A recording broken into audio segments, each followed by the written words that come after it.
like when something's meant for you, when things are the right timing, when you have all the skills and you've accumulated all these things that sort of, they almost propel you forward. It's almost like a conveyor belt without even meaning to. So if I tell you the process of like how this has come to be, you'd be like, what the heck?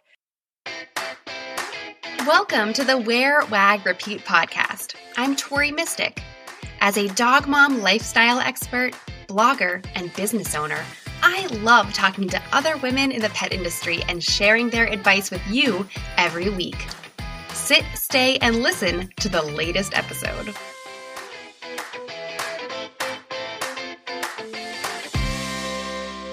In this episode, listen in on a conversation between me and one of my earliest Instagram dog friends, Sonia Jones of Huskies in the Hatch. Sonia and I talk about storytelling and why she's creating long-form video content when everyone else is rushing to make 15-second clips. It's inspiring to hear how she's collaborating with creative friends to turn dog and adventure videos she's been holding on to for years into cohesive stories for the new Huskies in the Hatch YouTube channel. We ended up talking for over an hour after this interview finished, so I highly encourage you to reach out to your social media dog friends. See if they want to FaceTime or Zoom with you. It's really worth it to build these friendships and know that we're not alone in our experiences. I hope that you enjoy listening in on our conversation. Now, speaking of connecting and community building, are you in the Wear, Wag, Repeat Labs Facebook group? It's an inclusive community where we can learn, experiment, and investigate ideas for our pet industry business. Join nearly 700 women in this group by searching for Wear, Wag, Repeat Labs on Facebook. I'll see you in there. Sonia Jones, most commonly referred to on the street by the moniker Where's Your Dog Sled, is a blogger and YouTuber from Vancouver, BC, Canada. She and her husband, Dustin, play the role of sidekicks to three precocious toddler huskies named Ice, Montana, and Poppy. In 2016, they drove 22,000 kilometers across Canada and back in a Mazda 3 hatchback with all three dogs, earning them the name Huskies in the Hatch. Now home, they can often be found roaming the local mountains in search of peace, quiet, and their three huskies. Hey, Sonia. Hi, how are you? I'm good. How are you doing? Good, really good. It's nice and sunny here today, so it's feeling like good. spring. I know spring is coming. My flowers are starting to come up, and that's really exciting. So for everyone who's listening, Sonia and I have known each other for years, actually. A long time. Yeah. But this is the first time we've ever spoken.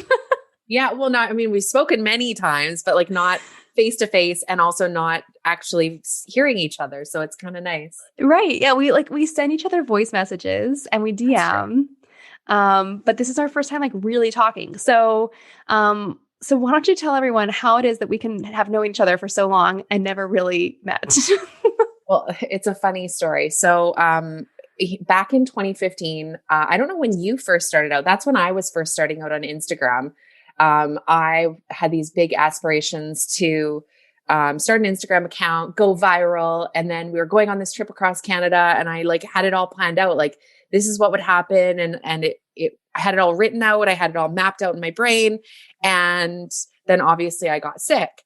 But we started out in a comment pod together, which, you know, whether or not you think comment pods are useful now, back then they were both really useful and also really fun because I got to meet people that were, you know, sharing similar dreams and we supported each other very, very extensively. Yeah. It was very new at the time. And just like growing your Instagram following was even new. Like using Instagram for anything other than posting pictures of your dinner was new at that time. Mm-hmm. And then the other thing is that I think that now engagement pods are just this big thing where you like leave your ad or you leave your picture or whatever it is in the comment pod and you don't really engage with each other. I think out of the 7 or 8 people that were in our original comment pod, I still have 6 of them on my Instagram today and I still keep in touch with them. I still follow what they're doing. And they're all largely successful. So it feels weird to be starting again and then have everyone at this level 5 years later. And I'm like, I got sick, but had I just kept going for 5 years, look where I would have been. So Yeah, you would just have more gray hair like the rest of us. I eliminated all the gray hair. I just dye it. So it's, I fake it. But yeah, our comment pod, like back in those early days, like there was even a little private Facebook group. We would have like Google meetups to talk about Instagram strategy. We were like tight. It's not like how they are now. Mm-hmm. Yeah, no, it was really neat. I think it was what I think comment pods were originally supposed to sort of be. And then they've sort of just morphed into something different that isn't quite as authentic. And then I think that's why Instagram's like, stop this. Like, because they're really not into the fact that you're just like spam. It's become sort of a spam thing. Whereas with us, it was never, we knew each other's dogs' names. We knew each other's life stories. When I got sick, you guys were all very supportive. And so, yeah, it was different. It was just different. When I would like have to drive to Columbus, Ohio, I would meet up with dogs in our comment pod that like lived in Columbus, Ohio and have dinner together. Awesome. So it was different. And it's really great because a lot of us are still in contact now, which is really cool. So you keep mentioning when you got sick. So if people are listening to this and they're not familiar with your story, can you give us like the short version, and just so everyone knows, you can get the longer version by going to the Huskies in the Hatch YouTube channel. You've beautifully documented your story, which is the same as the dog's story, and like your whole family unit in such a beautiful way. But if you could give everyone like the brief synopsis of what happened to you guys for those couple years. And I think it's funny because like I refer to 2015 and I literally laid it out. I wanted to have this famous thing and I wanted to go viral and I always call it my almost moment. And it's funny because it took an illness and our first dog passing away and all of these really hard life lessons to be able to come back and actually tell a real story. So in 2015, I feel like I always start with, in 2015, we decided to drive across Canada with our 3 Huskies, who at the time were Eve, Ice, and Montana. When we were on the east coast of Canada, so if you're in the States or around the world, basically we drove from one side of the continent to the other. Because whenever I say 22,000 kilometers, Americans look at me like I'm crazy. And they're like, what does that mean? Far. It's just far. Really far. It's the same width of your country as it is my country. And we got to the East Coast and I ended up in a hospital. And I'd been sort of having some health issues before that, but ended up in hospital. And I largely spent the next 4 years in bed. And it was really hard because I had to sort of try and figure out this undiagnosed illness that was, ravaging my body, and also try to get back to all of these things that I don't think you really appreciate until you lose them. Like I wanted to have this big adventure with my dogs and I wanted everyone to recognize it. And then when you're sick in bed, I just wanted to go back to the mountains again, like it was just so stripped down to like, none of this matters. And so it's so funny that I'm telling this story now and it's getting recognized because for me, it's just, I feel like I have to tell it now. You lose your first dog, but back in the day, it was almost an artificial thing that I was building. And now it's just sort of this tale of what's happened over the last, 13 years of owning all these dogs, but, particularly the last 5 years since I got sick and we lost Eve, right? Yeah. And I think it's just like, I lost a dog like 4 years ago too. And it just makes you realize how you're spending your time. And I think that you and I kind of have a similar mindset a little bit about how you spend your time on social media and stuff. And so like, is it worthwhile to spend 5 hours on Instagram when you could be doing something cool with your dog or going somewhere or creating a memory because, you don't have a whole lot of time with them. So you got to pack it all in. And I think, you get a puppy and you think this is chaos and you just can't wait for all these like first stages, and we have another puppy now. This is, almost 2 years after losing our first husky that we ever got, Eve.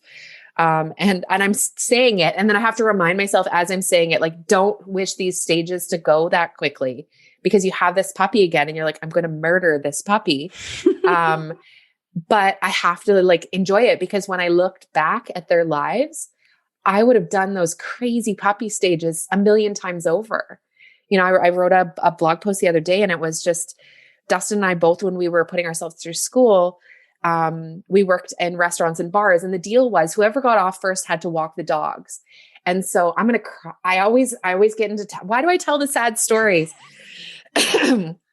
Whoever got off first had to walk the dogs. And the other night, the older girls asked me, like, they were begging me to go for a walk. And so I took them for a night walk, and they can barely make it around the block. And I remember back in the day, just hating going for these 2-hour long walks at 1 a.m. when we'd get off. And I'd give anything to go back and have them be able to do 2-hour long walks again. Like I can't. Tori, I promised myself, I was like, you're not going to cry today, Sonia. It's going to be fine. And I know, that feeling, because as they get older, you're just like, I just wish we could go to the mountains again. I wish they could make it down this trail. I wish they could. I know. Well, I don't want to make you cry more, but I was just watching your YouTube video, the one about losing Eve. Yeah. And the summer that you lost her was also the summer that you were kind of recovering from being sick. And you said in that video that, you guys went out and you were hiking and you were exploring and you were doing so many things because you'd been stuck in bed for so long that you were just so excited to do anything with the dogs and do all these things. And if it hadn't been for what you said was that if it hadn't been for your illness and being stuck inside for so long, it probably would have just been another regular summer, staying inside, just doing regular day to day. And I just thought that was like such a wonderful thing to point out, and help people kind of like be present and live in the moment, rather than, just saying, oh, I'll do that tomorrow or whatever. Well, I think there's 2 different ways your dog passes. You either know that your dog's going to pass and you have this time to like sort of do all these things, or it's sudden and you don't. And I don't think Eve, it's so funny looking back, like knowing Eve's personality, she was hilarious. She would have not enjoyed this phase over the last 2 years as the other 2 have gotten older, because we got our first 3 dogs. We say 2 years, but I think it was just around 1.5 years, which isn't as flashy. So I say 2 years. So we have all these senior dogs now. She would have hated being older. She would have absolutely hated it. So people will go, oh my God, I'm so sorry. It was so sudden. And I'm like, would Eve have liked to have suffered? Like, I know people have to go that's some people's path and they find peace in that, but she would have hated it. So I think that the way that she went and, getting to have that summer was a blessing, because it was so sudden. And I don't see any other way we could have had that time in the same way someone who is preparing for their dog to go could have had it. Because you're right. Huskies in the summer, particularly where we live, it gets quite warm. And you have to really manage their temperature. And so that summer we really got to sort of take the time, and I still wasn't working. So I was able to sort of do whatever I wanted all summer. And we literally did everything. Like it was like a bucket list without it being a bucket list. Yeah, it's amazing. Yeah. So I have a question now, like kind of shifting towards your YouTube channel and everything. In all of your videos, you have so much footage from your travels and that summer. But then it's kind of spliced together with like current interviews that you've done, right? So can you just talk about the process? Like I have so many videos, but then like some of my videos are in my Instagram stories archive, and like just the thought of me putting together like a highlight reel of the last year, I'm like, it would be so much work, and they're all like different orientations. Like how do you put together all that footage and make it look good? It's almost like you have to start collecting, because I mean, you'd imagine like over 13 years, you actually have several different phones, you have several different computers, you have several different, so it almost becomes like, okay, we have to check the Google Drive. We have to check Google Pictures. Where are all the phones? Let's see if we can pull them. Oh, that one got dropped in water. Let's take the card in. Like it becomes this like ordeal where you're trying to sort of compile this album. And it's really great in some ways. And then also it's like you relive all this time and then you cry. You just cry all the time. So that's also a sorry. thing. No, it's okay. And I think, no, you'd get it too, because, and I don't know, my process has been slightly different. At the beginning, it's almost like you go through your phone when you've just lost a dog and you're trying to skip the pictures. Like I would almost like squint my eyes and like, I didn't want to see them because I would just get into this such an emotional state. And then making this video, particularly the Eve one, actually any of them, even particularly going back to when she was a puppy, you have to deal with it. And then you deal with it while you're making the video and editing. And then you deal with it afterwards, after it comes out, because then it almost like hits you because you're not working on it anymore. Now it's out. And then you're like, the emotions come out. Mm-hmm. So people will be like, oh, the Eve one came out like a month ago. And I'm like, bah, and I'm still crying, but it's because I'm sort of delayed in processing it almost. So. Are you enjoying this interview? If you'd like to continue talking about dogs and business with the added support of a like-minded community, get on the waitlist for Wear, Wag, Repeat Society. This is my monthly membership program for women petpreneurs and pupfluencers who are looking for accountability and support to make bark-worthy breakthroughs in their business. It's amazing what you can accomplish when you're surrounded by the right people. And their dogs. Join the waitlist now at wearwagrepeat.com/society. I was watching it, of course, like, I just am enjoying your story and the storytelling and all of that kind of stuff. But I'm also watching it as a content creator and I'm seeing like, oh, they reuse the same clip a couple of different times, but the way you use the music and the narration, it doesn't look like you're playing the same clip on repeat, and you aren't. But, it's just, it comes down to like, I think editing and storytelling. So can you talk to us a little bit about storytelling? Because it's hard. I think it would be really hard to tell a story about something that happened, a couple of years ago, and tell it in a nice way that flows and has videos. How do you do that?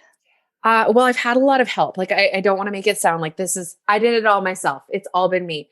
I don't know if I knew, and this is the funny thing that happens is like, in 2015, I tried to push all these things to happen. And I was like, I want to have this happen. I want to have that happen. And then subsequently they all didn't happen and I got sick. So it was like, so I want to, I think if there's a lesson that can be learned from me, I was like listening to all of your other podcasts and I'm like, these people have such great lessons. And I was like, what am I going to teach people? And I'm like, nothing. And then I'm like, wait a second. I can teach people that, because a lot of people are stuck in, the first incarnation of whatever they're doing, like their Instagram or Facebook or YouTube or some sort of creative endeavor. And you're like pushing and you're like, this is never going to happen. And it feels really frustrating. And you start to get things not to go your way and you just get frustrated and maybe you give up. I got sick.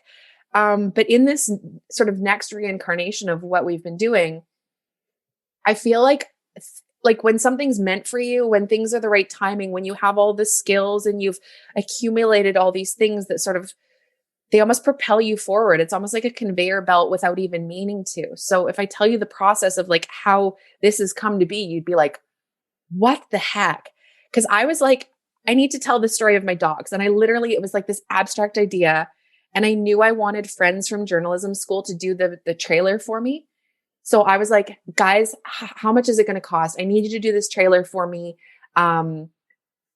You're over on the island. It's during COVID. I'm going to come there.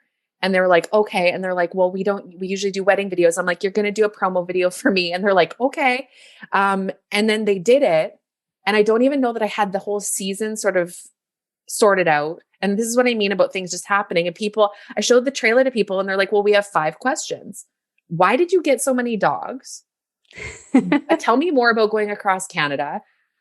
Tell me more about your illness. what happened to Eve, because it's sort of obscure in the trailer, and then what's going on now. So literally that people kept asking me those 5 questions, and I'm like, that sounds like 5 episodes to me. And I'm like, I'm going to make 5 episodes. And so I was like, here we go. So it's almost like things have just been sort of happening and like snowballing, because this is the correct time and this is the right story. And I'm not so frantic to make it happen. It's just sort of, if nobody sees it and I get to tell the story of my dogs and, I don't know if I'd live 50 years from now, that'd be really old, but 30 years from now, I'm able to watch this and I get to enjoy it. Mm-hmm. That's it. It doesn't matter. So it sounds like just the universe like aligned. And sometimes, we can push so hard, and it's good to, I think, to work hard and push hard for certain periods of your life and in certain projects. But then sometimes you have to look and see like what is coming to you with ease and what's just happening and meant to be, and kind of go the easy route. And doesn't necessarily mean it's going to be easy for you, but it's just the way that has more ease to it, I guess. I can't think of the right like synonym for that. I feel like people, and I would have too, like back in my earlier phase, I would have been like, what the hell are they talking about? Like, how do I'm supposed to work hard. I'm supposed to make this happen. But when something's meant to happen, it just, like, I can't even describe some of the crazy things that have happened just by saying, I'm going to tell my story and I'm going to do it the way I want to, in the way that feels authentic to me. And everyone's like, but short form content, but this, but that. And I'm like, I'm going to tell these 14-minute long stories, and I'm going to do it this way. And I'm going to sit on a couch and tell this story. And people are like, this isn't going to work. And I'm like, well, I'm doing it. I like it though. Like I know we were talking about like long form content versus like these 30-second videos. And I have to tell you, like, I really like some YouTube like TV shows. Like I love the fact that we can all go out and create our own TV show, and you don't have to get a contract with NBC or HBO or whatever. You can go out and make your own TV show if you want to. And that's what you've done. And so I know that like it's good to just be happy for the sake of creating it. And in 30, 40, 50 years, when we're all like cryogenically frozen, we can watch it and enjoy just watching it. But I know that you must have some kind of like dream or expectation or aspiration for this. So like what's next? Like what do you hope to come from this YouTube series? Well, what's funny is like, I know you would think that. And of course I'm like, I want it to be successful, because not successful in the sense of like, there's necessarily a specific goal in mind. Successful in the sense that like, I called myself this the other day. Cause one of the things that happened just sort of like, came to a head in the last couple of days, one of the sort of more positive things. And I'm like, what are they called? Where they're like a pageant mom for my dogs. So one of the crazy things that happened Kris Jenner, I think. I become Kris Jenner for my dogs. I'm like, as long as my children are successful and my children are for children. The only tie I really have to it is I want people to know their story, particularly because Eve is passed. And I feel like I want people to know Eve because she was just this amazing soul. And then I also know that people are going through these sort of phases with their dogs. And I want them to know that it's so important to sort of like, if someone hugs their dog more that day or takes them for that extra walk after watching one of the videos, that's it. Like, I'm good. But I originally said, okay, I'm going to tell this story. And I didn't know what it was going to be. And then all my friends started helping, and it's been amazing. Just the caliber of people that have helped me work on this project. Then I'm like, I'm going to write a book, because I've always had this book idea in my head. And so I was like, even if this YouTube thing doesn't go well, but sort of what's happened out of this YouTube very quickly. And I'd love to shout them out if that's okay. Yes. 2 of the biggest Husky YouTubers sort of have taken me under their wing and mentored me. So, and given me advice and encouraged me. And I don't know if they know how much I'm going to cry again. I'm like, people are going to listen to this and be like, this girl, like, she's just crying constantly. So Kiyush, the stunt dog, and Gone to the Snow Dogs, Jody and Jess from those respectively have both reached out and said, I really like what you're doing. And I think that in the beginning stages, when you just sort of put your first video up into the world, and to have someone of that stature, because they both have over 1 million followers, Jody almost 2 million at this point, Right. subscribers. So I always like mix the terms for all of the social, like I'm like subscribers, followers, whatever. Yeah, to have that happen was amazing. And I think it just sort of gave me the kick in the butt to keep going. Cause I think a lot of times, you get your first thing out there and then you have a panic attack and you're like, oh, I gotta, maybe I need to like wait a year before I start, so Well, that and I was think cool. that's cool because like you didn't reach out to them; they reached out to you, right? Yeah. Yeah. And And so it's just kind of it's cool. Like you never know who's watching, and like as we're creating things, and however you define success, like it doesn't really matter because like you don't know who's watching. It could be a huge account with 2 million subscribers who decides, they love what you're doing. They want to support you in whatever way, be your mentor, maybe. That's really cool. Or it could just be like one person who has a husky puppy and is ready to like pull their hair out and give the dog away to anyone who will take it. don't That do it. I promise. maybe you've convinced them that it gets better, so like there's so many different ways to define success, and like you just don't know who you're impacting. Totally. And I think that, they're big names, but they're also, and you know what the funniest thing about it is like, obviously, and we talked about short form content and just sort of theirs is a little bit longer and they've really established good brands for their dogs in the sense that you really get to know them and their dogs. And it's, to me, everything's about storytelling. And of all of the Husky channels on YouTube, and there's a good amount that are like very popular, those are the two I watched regularly. So for them, like literally both of the two accounts that I watch regularly to separately message me, I was like, what is going on? Like, I can't even tell you how many weird, crazy things have happened. Like That's so that cool. happened. A friend messaged me one day and was like, I want to connect you with the editor of Modern Dog. So that happened. And then just this week, I don't even Well, think you you glossed noticed. over that, but then that happened means that you got a cover story in Modern Dog magazine. So that's I pretty cool. still like I just got it, and I know you know this. I just got the art, like finally, because everyone's sending me pictures of it, and I don't know if it's because of where I was or how it was sent. Maybe my mail was slow, but like I finally just got the article, and I like didn't. I don't think I really believed it till it got here, and then I'm like looking at it, I'm like, it's real. It's a real boy. It's so funny because I like can't. I still it gets here. Like I'm looking at it, and I'm like, this is bizarre. Like I can't believe this is happening. So yeah, it's really cool. And then the other thing that happened this week, I think this is my proudest, and this doesn't have to do with dogs, but I think it's cool because we've talked about my illness is, the Canadian Celiac Association reached out to me this week about my illness video. And so I think that, having gone through something like that's been really neat as well. So, I mean, look at all these things that are happening and I'm like tripping over myself and I can't believe they're happening as I'm like editing these videos and like sobbing my face off and like binge eating chocolate. And I'm not trying to do anything besides like make it through the next day and not like slip my wrist every time I watch the Eve video. And like, I can't stop the ball from rolling. Whereas before I could not get the ball like 5 inches up the hill. Yeah. Well, yeah. And it's just, you didn't have this, none of this was like on your to-do list. You weren't like, I want to align myself with the Canadian Celiac Association. It's just by putting yourself out there and being authentic and telling your story like in a vulnerable way, people respond so strongly to that. So that's a really great lesson.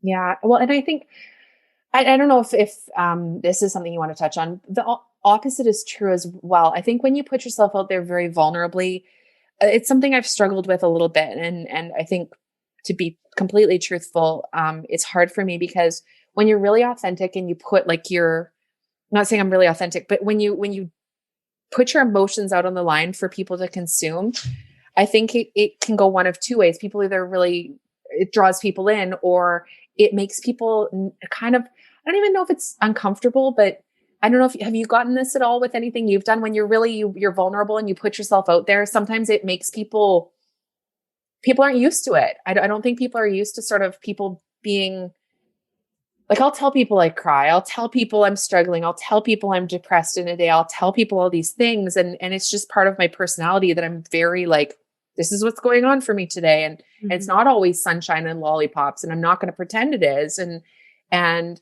to some people, they're like, I think you're like, I've had people be like, I think you're kind of ruining your brand by constantly going, taking people on this roller coaster. And I'm like, but people are going on, we're in the middle of COVID.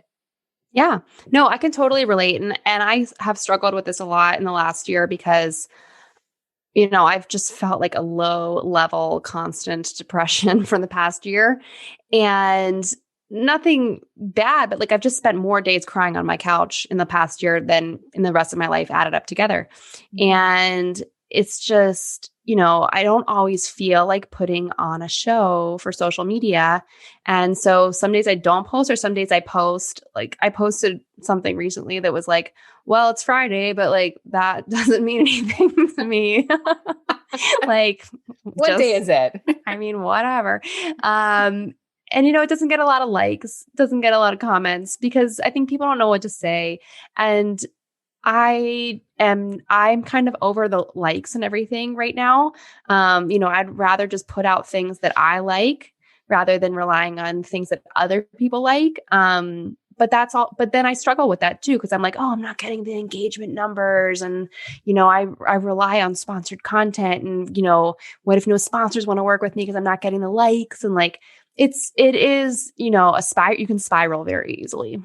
Totally. And I think that, but I think the alternate is true as well. Like if you express how you're feeling, it gives other people the space to be able to be like, okay, social media isn't perfect. I don't have to be perfect. And I'm not saying everyone should like dwell in their negativity. That's not what I mean at all. But I think that some of the best things, and maybe this is true of my story in sort of a big, smaller picture of the bigger picture is, it's sometimes it's through your biggest trials and tribulations in life that you grow and you learn the lessons that you needed to learn in order to get you to the next phase in life, in order to get to the things that you want to, that help you succeed. And so I don't know that being, always this fake level of like, who does that benefit? Mm-hmm. And I'm not saying you should be miserable either. You're like the happiest person I know. And I feel like when you go to your like dark place on social media, I'm like, oh, Tori's having a bad day. But like, it's like, she's the happiest little ray of sunshine. And when I go to a dark place, I feel like people are like, is she like, I had someone message me one day, I put up a post and I was just sort of talking about, how hard it is to sort of go through these emotions and stuff. And someone's like, are you suicidal? Do you need to call someone? And I was like, no, I'm actually fine. I wrote this like a week ago, but like, like we're good. But yeah, like Thanks for it's funny to checking. me. Yeah. I know. Well, no, and I did. I was like, I appreciate it because I feel like, whatever. But like, I feel like when people are like, are you suicidal? I'm like, oh, reality check. Maybe I need to tone it down a bit. So it's funny. Yeah, I know. It's funny living this double life of social media and real life and who's the real you. Well, unfortunately, this is kind of we're gonna leave you on a cliffhanger of how we're doing emotionally and mentally. If you're listening to this, if you want to find out more about Huskies in the Hatch and what Sonia and Dustin and Ice and Montana and Poppy are all up to, you have your finale episode coming up soon. It comes out on Monday, March 29th, right?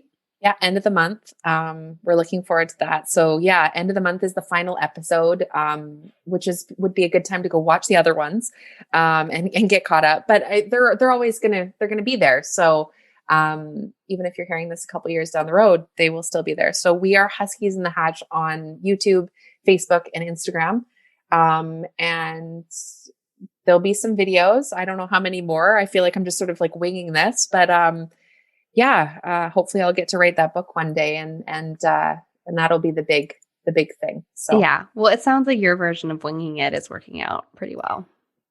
Who knows? We'll see. I think it's just one of those experiments that I just, I'm trying not to push it too hard. I'm trying not to overthink it and trying to stay balanced on a daily basis like the rest of us during COVID, right? I know. Well, I'm looking forward to watching your finale, and I'll be watching it at the premiere when it comes out. So hopefully everyone else will be watching with us. And yeah, thank you so much for coming on the podcast. It was so great to talk. It's so nice to finally do this. And like, I know it's a formal setting, but you're equally as amazing as I always imagined you would be. And it's fun to meet you after all this time. I didn't know what to expect, but you're amazing. Thank you. Oh, you're amazing. It's just, oh my gosh, this has been so great. So thank you again, Sonia, and everyone check out Huskies in the Hatch. What did you like most about this episode? Find me on Instagram at @TMystic and let me know what intrigued you or what questions you have about starting or growing your own dog-inspired business. You can also screenshot this episode and tag me in your stories. I love to see who is listening out there. Some of the best conversations happen after the episode, right? So track me down over on Instagram or join the Wear, Wag, Repeat Labs Facebook group to connect with other dog-obsessed entrepreneurs. And as always, you can find all the links and resources discussed in this episode at wearwagrepeat.com/podcast. See you back here next week.